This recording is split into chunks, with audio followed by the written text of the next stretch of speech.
Kiedy jesteś na stadionie, w domu, w centrum handlowym, w hotelu, na basenie, w biurowcu, hali produkcyjnej,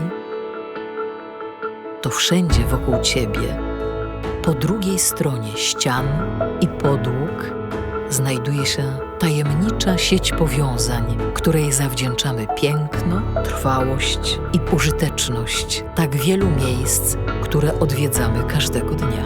Oto niewidzialny świat chemii budowlanej, świat Sopro. W naszych laboratoriach testujemy najnowsze rozwiązania. Badamy tajemnice niezniszczalnych struktur odpornych na mróz, żar, kwaśne deszcze, drgania, wysokie obciążenia. Wszystkie nasze wyroby spełniają normy europejskie.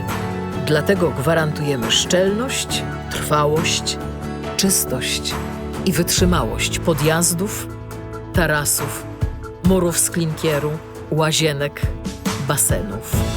W domach, w parkach rozrywki, miejscach pracy, w szkołach, salach koncertowych, kościołach. Każdego dnia, przez cały rok, niezależnie od pogody.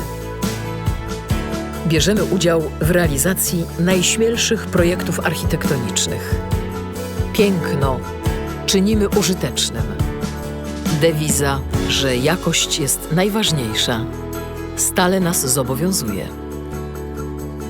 Szkolimy tysiące profesjonalistów, przekazując im specjalistyczną wiedzę budowlaną.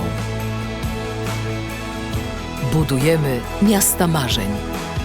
Piękne, funkcjonalne i idealnie trwałe.